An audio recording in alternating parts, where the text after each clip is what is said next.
presenting his thesis titled Arthur Honegger, Enigmatic Music of a Disrespectful Age.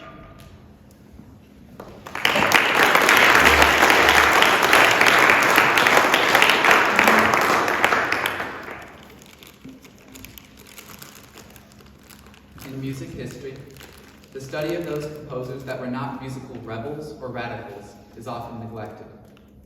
This became a problem especially throughout 20th century classical music, as it increasingly became necessary for a composer to push compositional boundaries to be considered important.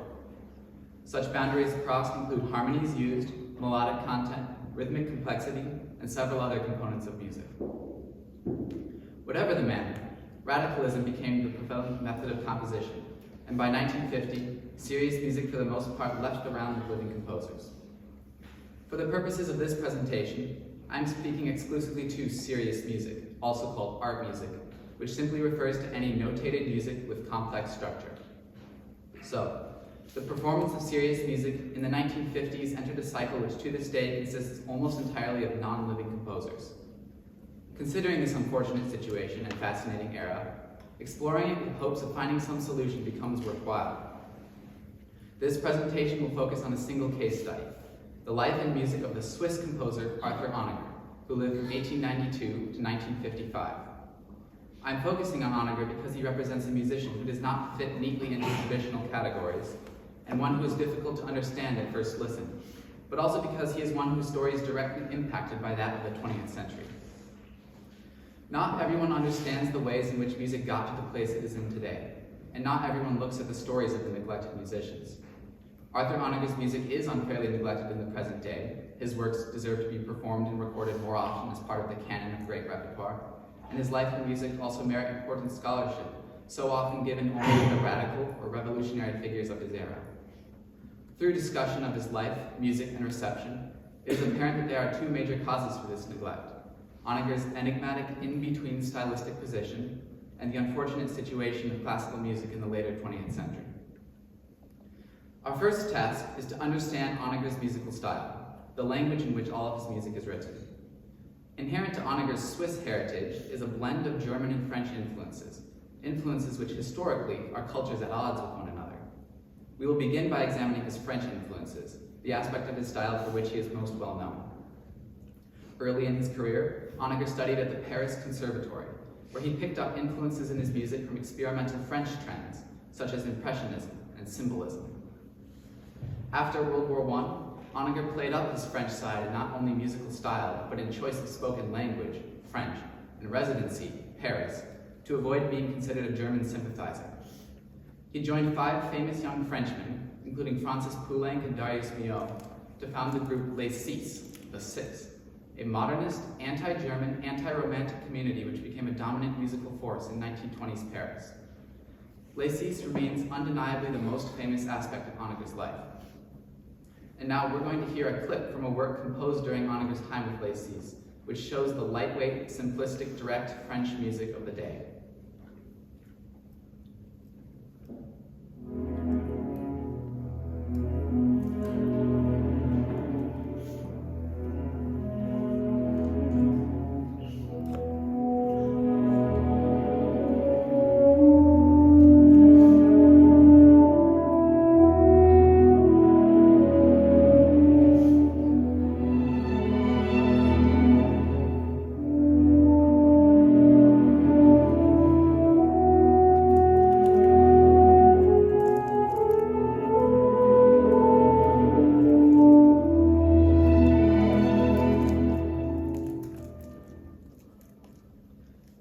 Much later, Honegger doubled down on this French style by becoming an artistic collaborator with French Roman Catholic poet Paul Claudel.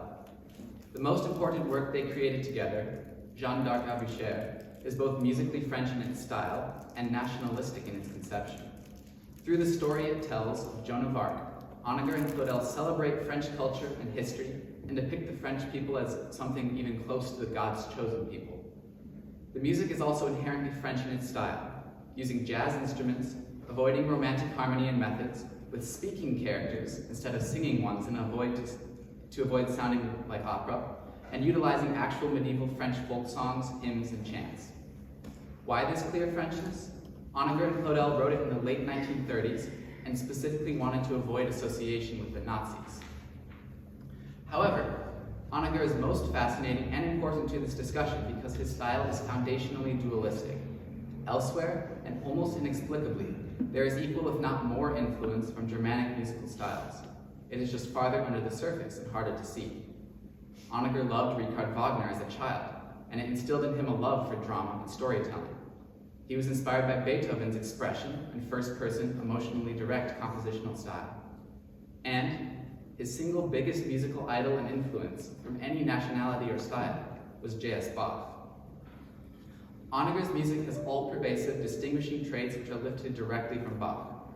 Heavy use of counterpoint and fugal writing, that is the layering of several melodies at once, and Baroque techniques from Bach's era, nuance generale, dynamics written for the whole ensemble, not for specific instruments, motu perpetuo, it's music that mimics perpetual motion, and ostinato, rhythmic patterns that repeat throughout an entire work.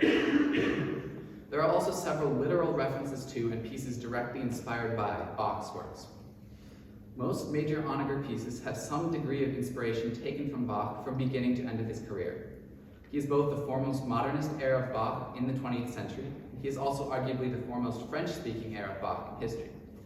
Now we're going to hear a sample now from the end of his Second Symphony, a piece in which Bach's style can be clearly heard in the use of a chorale melody. You'll hear it come in the trumpet, but the accompaniment, the instruments underneath the theme, are highly modernist and dissonant.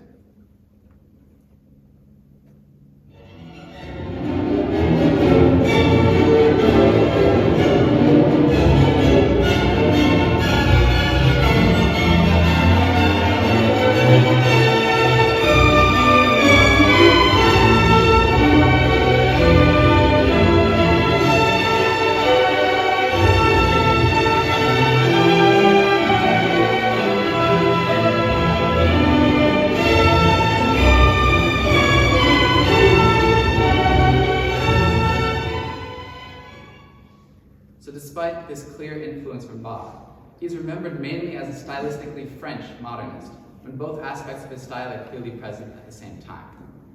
The most accurate depiction of this difficult enigmatic style is to look at it not musically, but geographically. Switzerland has two cultures, two languages, several major Christian denominations, and historically no strong political allegiance. Following this, Honegger's musical idiom has two styles, perfectly intertwined, based on two different musical schools, and it is a result of his upbringing and strong ties to his culturally blended native country. His last work exhibits this perfectly, and it is here that we begin to understand his enigmatic style. This work, En Cantata Noël, is a Christmas cantata, which tells the story of Christ's birth with voices and orchestra, composed in 1953. The most obvious stylistic choice in this work is the use of recognizable carols in various languages from all over Europe to tell the story of Jesus' birth. The piece uses Bach-like cantata structure and counterpoint, but French impressionist harmony and some atonality, that is, music without a home key, a very modern concept. Honegger's musical personality, as well as his thoughts on life itself, are clear in this work. Unity of all Europe, all cultures, and a prayer for peace are necessary to rebuild a torn, smoldering post-war Europe. Blended together as well are Gregorian chants, Calvinist psalms, and Lutheran chorales. Unity between Christians reflecting the unity Honegger hopes for his continent. Honegger's style is so enigmatic because it has so many competing factors in unique alignment. Now that we are beginning to understand his style, our next task is to understand his neglected position in musical history, and from this learn something about all of art, and indeed history in the 20th century. The prevalent method of composition in the 1900s, but especially in the 1950s and 60s, those years when Honegger would most need to prove his place with the great composers, was radicalism. The classical music world was becoming increasingly polarized. Audiences were becoming less interested in what was currently being written, and critics were being less interested in older music and traditional ideas. Honegger was caught in the middle. He was perceived as too modern, too dissonant, and too complex to be performed enough, achieving popularity with audiences. But simultaneously, he was too traditional, too conservative, and not original enough for critics and academia to be bothered. This double-edged sword has prevented music itself from developing healthily or properly in the later 20th century into this one. If we are to fight back against this, and in doing so preserve the art for posterity, we must do two things. First, we must always be willing to explore and experience new, different, or difficult music. We do not have to like it, but music has historically always demanded attention to what is being created currently. When there are few opportunities for young composers to be heard, the art suffers. Second, we must be willing to go the other direction as well. We should not denigrate or ignore music simply because it is unoriginal or uninspired. Much great art is not radical, and much, Honegger's music being a prime example, is far more complex than the basic categories it is usually thrown into. While this may seem like especially a job for scholars who must continue to study the music that did not start revolutions, we can all learn from Honegger's life a beneficial and complete way to approach art. It is not bad to not enjoy Honegger or any other musician like him, but it is a problem if we have never given it a chance because of the presuppositions of our day. We must, like Honegger, remain grounded in the past if we are to experiment, and we must have the courage to experiment when the popular trend is to stay safely within whatever is pretty or sounds nice. Like Honegger, we live in a disrespectful age, and music is one of the few ways in which we can still command some respect. Let us not lose that.